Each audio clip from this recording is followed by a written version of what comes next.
Hello students, welcome to EPG Pathshala. I am Tanushree Shahadas Gupta, Professor and Associate Dean in S.N. Bose National Center for Basic Sciences in Kolkata. I belong to the Department of Condensed Matter Physics and Material Science. I am also the coordinator of the thematic unit of excellence on computational material science set up within S.N. Bose Center. In this lecture, we'll talk about the single electron approximation to the many electron problem. In particular, we'll talk about the Hartree theory. As we all know, the matter consists of atoms. Within the atom, we have nucleus and electrons. The problem of understanding a material, therefore, boils down to solving a problem of a collection of mobile nuclei and electrons which are interacting via electrostatic force. Understandably, this is an impossible task to solve given the large number of variables. Approximations are thus inevitable. Based on their masses, one can decouple the motion of electrons and nuclei, which leaves us with an electronic Hamiltonian, where the quantum mechanical kinetic energy of the electrons and the Coulomb interaction between nuclei and electrons and that between nuclei and electron, they are in balance. Solution of this problem provides us with the knowledge of electronic structure of the materials, which plays a crucial role in deciding many of the properties of materials, namely the electronic, the magnetic, the optical properties, and etc. Electronic structure thus plays the central role in understanding materials, which can be both inorganic as well as organic. This understanding leads to the optimization of known materials with an ambitious goal of designing new materials. No wonder that the study of electronic structure forms an important topic in the modern day computational material science. This has become especially important with the advent of present day high performance computers. Following Moore's law, the processor speeds or the overall processing power for computers will double every 2 years, making the computer performance better and better day by day, which is a fact we all are witness to. These, together with the recent successes in describing and predicting properties of materials, electronic structure calculation has become increasingly important in the fields of physics and chemistry, and now extended to biology over the past few decades. However, solving just the electronic problem turns out to be a notoriously difficult problem, as it involves many electronic degrees of freedom. The simplest possible and the most obvious approximation to make is the single electron approximation, in which one replaces the many electron problem by that of a single electron which moves in the mean field created by the other electrons and the nuclei. Several different formulations of the single electron approximation are available. Today we will discuss the Hartree approximation, which gives the best possible one electron wave functions that was published by Hartree in the year 1948. Douglas Hartree was an English mathematician and physicist who derived the Hartree equations for the distribution of electrons in an atom and proposed the self-consistent field method for their solution. As we proceed along the next lectures, we will find this concept of self-consistent field solution will be applied again and again and is in the heart of the modern day electronic structure calculation. With this brief introduction, we now move to the details of the Hartree method and the single electron approximation. The objectives of this lecture are the following. First, we will introduce the basic electronic Hamiltonian. From there, we will argue the necessity of single electron approximation. We'll then discuss the matrix elements of the electronic Hamiltonian in the single electron basis. The electronic Hamiltonian consists of the single particle operator and the two particle operator. This will create the necessary background and foundation to introduce and discuss the Hartree method, where we will discuss the concept of variational method and self-consistent field solution. As we know, the electric, magnetic, and optical properties of materials are controlled by their composition and structure. The structure and the strength of the material, in turn, are determined by the chemical bonding between the atoms. As is shown in the picture, there is this two famous kinds of bonding is shown. In the left panel, what is shown is the covalent bonding, where the electronic cloud is shared between two atoms.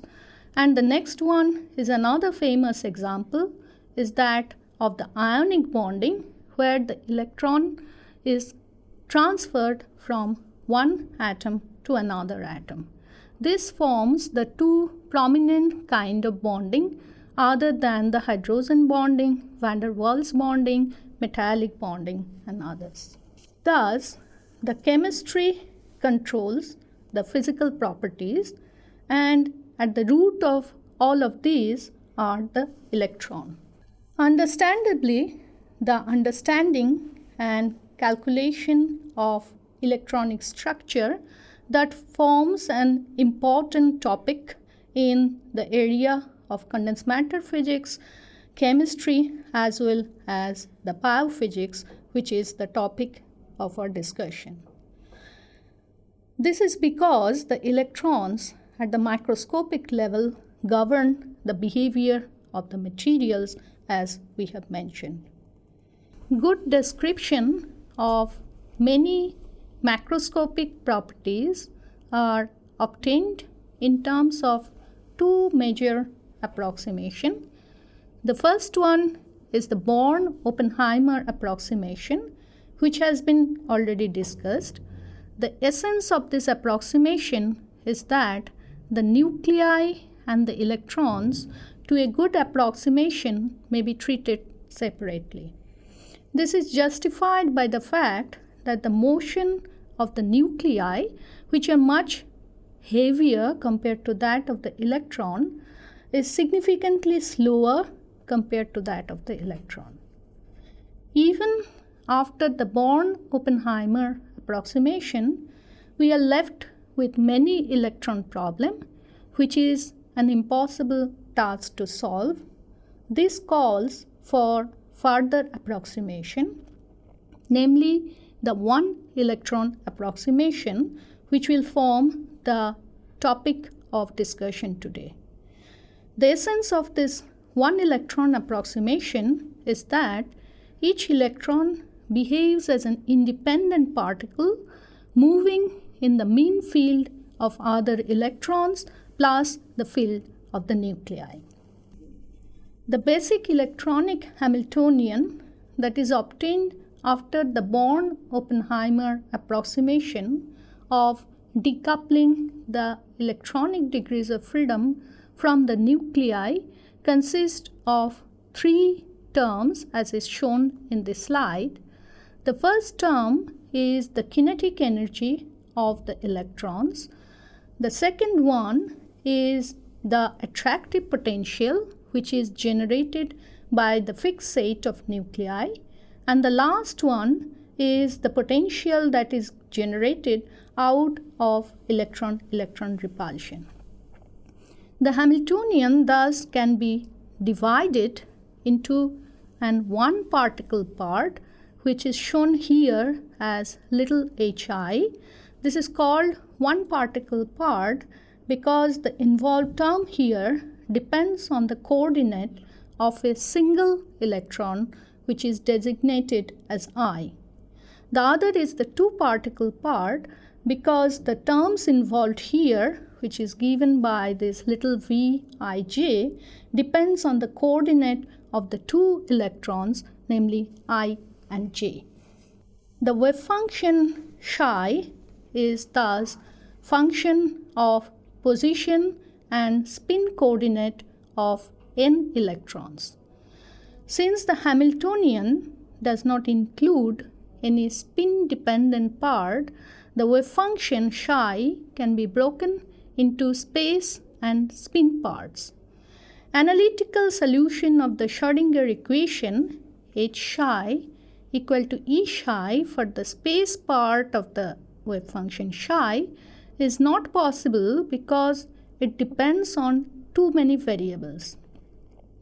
One may try to solve it numerically by constructing a grid in real space and evaluating the wave function at each and every point. For example, one can choose a different values of the real space coordinate given by x, y, z and evaluate psi numerically at these points. One needs to remember that the wave function psi depends on the 3n coordinates of the n number of electrons. So if there are 50 real space coordinates specified by x, y, z, one needs to find the wave function psi for 50 to the power 3n points. As is clearly understood, this will be an impossible task if the number of electrons n and the real space coordinates x, y, z increases. This calls the necessity for the single electron approximation, which will be discussed in the following. The most obvious and simplest possible approximation, as we will discuss in solving the many electron problem, is the single electron approximation, where one completely neglects the two particle term in the Hamiltonian, which is given by the second term in the Hamiltonian, and keeping only the single particle term shown in the first term of the Hamiltonian. Therefore, the Hamiltonian approximated in the single electron form is given by H0, which is the summation of I of this operator shown by little hi. This operator little hi satisfies the Schrödinger equation little h psi equal to epsilon psi. This can be solved as this problem involves only one space coordinate r. One can then write the solution of little hi, where I runs from 1 to n, as psi1 r1, psi1 r2, etc. and etc. The corresponding wave function, taking into account the spin part being given by phi1 x1, phi2 x2, etc., where x involves both space and the spin part of the coordinate. The corresponding eigenvalues are given by epsilon 1, epsilon 2, etc. Now, without violating Pauli's principle, one may choose these single electron wave functions given by phi a1, phi a2, etc. to accommodate the n number of electrons. Since we have the underlying Schrödinger equation of the single electron that is given by little hi phi ai equal to epsilon ai phi ai, one can have little hi product of all the phi's equal to epsilon ai product of all these phi's. Therefore, taking the summation over I on both the sides, one can write the H0 times product of the phi's equal to E0 capital phi, where capital phi is the notation introduced to indicate the product wave function, which is the product of all these little phi's. The corresponding eigenvalue is given by this capital E0, which is nothing but the summation of the single electron eigenvalues, that is epsilon A1 plus epsilon A2 plus epsilon AN goes on. Assuming that there is an orthonormality between these single electron wave functions, it is easy to show that the capital phi's also satisfies the orthonormality condition.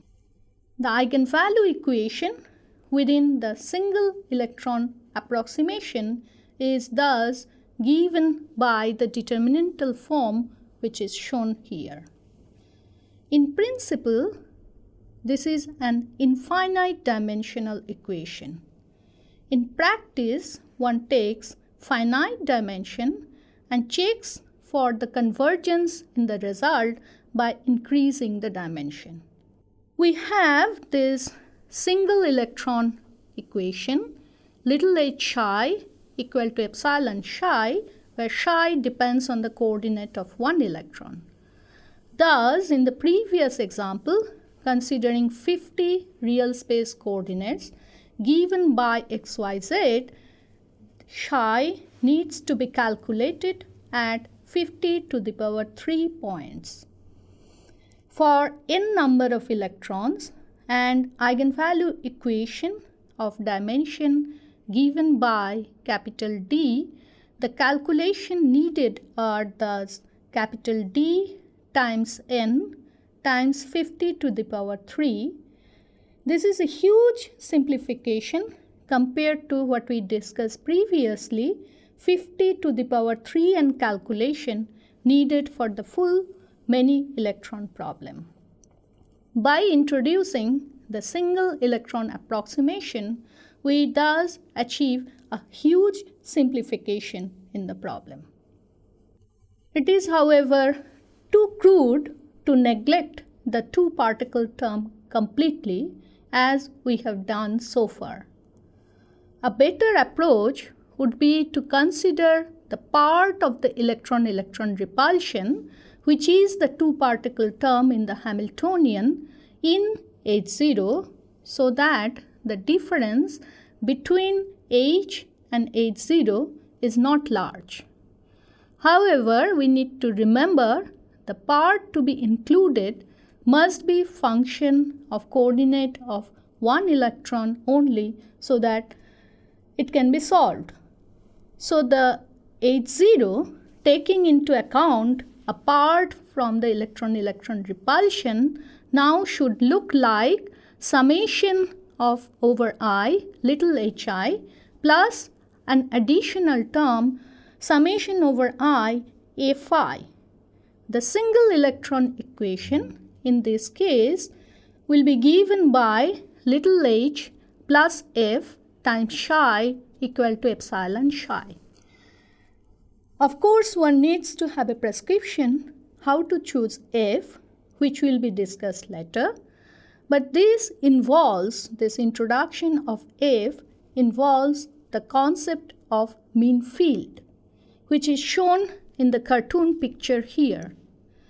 That is, as shown in the left panel of this cartoon picture, there are this collection of electrons which are shown with little dots, and from there one isolates one single electron which is encircled, and in the mean field approximation one assumes that one takes this electron out of the system, and the electron now interacts with the mean field which is formed by all other electrons. So instead of having this detailed structure of this n-1 electron, this is replaced by a homogeneous field through which this isolated electron interacts with. We note that the correlated motion of electrons in this approximation is completely neglected. We now proceed to calculate the matrix elements of the Hamiltonian in the single electron basis. As we have already discussed, since the Hamiltonian consists of the two terms, the single particle term and the two particle term, the matrix element also consists of two terms, one involving the single particle operator, another involving the two particle operator. In the following, we'll use the bracket notation as is shown here, because it's more convenient to use the bracket notation in terms of the detailed wave function notation as is shown in the right hand side, and the bracket notation is shown in the left hand side. We have already introduced the capital phi's, which will be labeled as phi A and phi B, which are two product wave function. In case of phi A, they consist of phi A1, A2 until phi AN, and in case of phi B, they consist of phi B1, phi B2 until phi Bn. Let us first consider the single particle operator and consider the situation where this single electron wave function levels for phi A, namely AP, is equal to the levels in phi B given by BP for all P. In other words, now phi A is equal to phi B. In this case, the matrix element is given by AI little h AI. So the summation over I gives us just summation over I AI little h AI.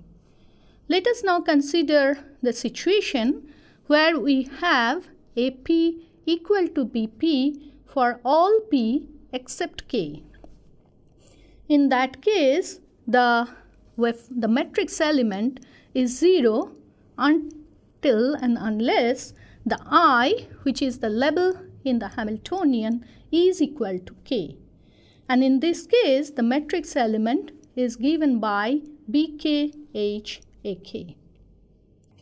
It is easy to prove that the matrix element is equal to 0 if these single particle labels become different for more than one pair.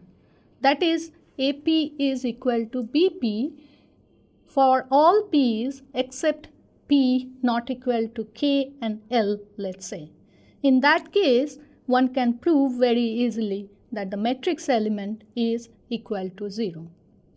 The two particle operator and its matrix element can be deduced in a very similar manner. We note for this two particle operator, it connects two coordinates, and it's a symmetric operator because it remains unchanged if you interchange xi and xj. Calculating the matrix element in the same spirit as we have done for the single particle operator, we find that it is given by half summation over ij ai aj v ai aj if AP is equal to BP for all values of P. If AP is equal to BP for all P except K, then the matrix element is given by summation over I, AI, BK, V, AI, AK. Note the factor half is missing here because the label K can be for the A's as well as for the B's.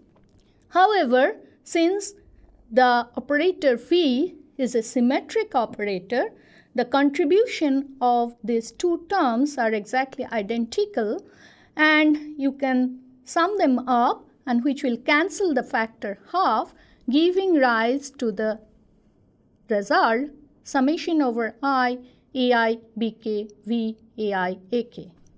If AP is equal to BP for all values of P except K and L, then the matrix element is given by BK, BL, V, AK, AL. With this gained background, we will now discuss the Hartree method. The method was pioneered by Douglas Hartree, who was born in the year 1897 in Cambridge and died in the year 1958. In developing the Hartree theory, Hartree was influenced by the earlier semi-empirical methods of 1920s, which was introduced by Fuse, Lindsay, and himself within the framework of the old quantum theory of Bohr. The energy of a state with principal quantum number n following Bohr's theory is given by E equal to minus 1 over n square.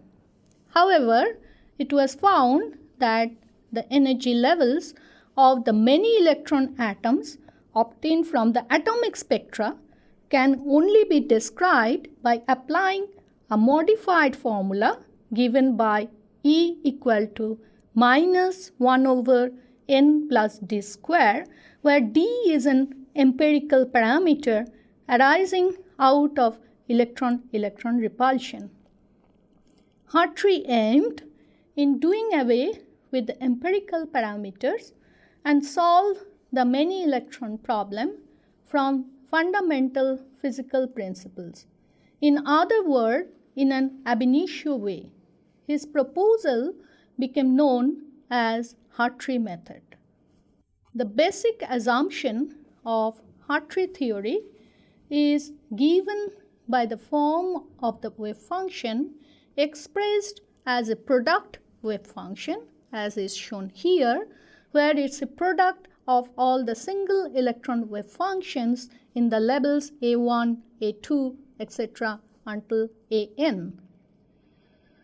However, this single electron state given by little psi ai in general is underdetermined since the term f in H0 is not specified. The prescription given by Hartree to determine f is the following: use variational method, minimize the energy with respect to the wave function psi. This gives the equation for psi. Compare this equation with the single electron equation given by little hi plus fi times psi equal to epsilon psi. This gives the form of f. Considering the orthonormality of the single particle states given by product of a k equal to 1, which gives product of psi equal to 1, the total energy is given by the following set of equations, which are shown in the bracket notation as well as in the wave function notation. Please note that in the summation in the second term, we have used a kind of hash here. That means I is not equal to j. This will be important as we discuss the next slide. We need to remember the wave function psi is a stationary state of the system.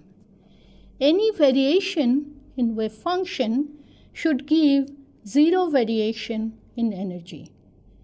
Take the variation in the wave function to be given by delta psi I, for example, together with the constraint of the orthonormality of the wave function as is shown here. The procedure to handle such situation is the introduction of the Lagrange multiplier, let us call it as epsilon ai, and consider the variation as is shown here.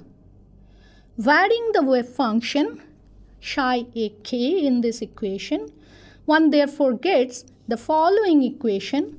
Note here in the summation over j, we are still carrying the symbol of this hash, which means the summation over j includes everything except k. Since the above is true for any variation of the wave function little psi, we have the following equation, because by setting the term inside the bracket in the previous slide equal to 0 is given by the first line in this slide. This gives us the form of f, which is shown here in this 3 subsequent equation, just expanding a bit on the form of this psi and phi. We note here that f depends on ai because the summation over j excludes ai. So f therefore is different for different psi's or phi's. Thus, for calculating f, psi's must be known. However, psi's can be calculated only if f is known. So we have a funny situation where psi is both input and output. This leads to a problem which can be solved by imposing self-consistency as is described in the following cartoon figure. We assume some form of this wave function, the single electron wave function, given by phi. From there, we calculate f by using the equation shown in the previous slide. One then solves the Schrödinger equation given by little h plus f times psi equal to epsilon psi to get the form of the psi. From there, adding the spin part, one gets the phi, which is like a phi nu. One then replaces the phi old with this new phi and repeats the step until one reaches a convergence. What one means by convergence is the difference between the phi new in one of the step and the phi old in the previous step. That difference is less than some pre-assigned value. What that pre-assigned value will be depends on the user and how much of accuracy is needed. Finally, the total energy of the system under Hartree approximation is shown in this slide in detail in the bracket notation. Note that the total energy of the system can be obtained from the above by adding the ion-ion repulsion energy to this above equation. Because within the Born-Oppenheimer approximation, in the electronic problem, one neglects the nuclear motion, but still one has to take into account the repulsion between this one nuclei with another.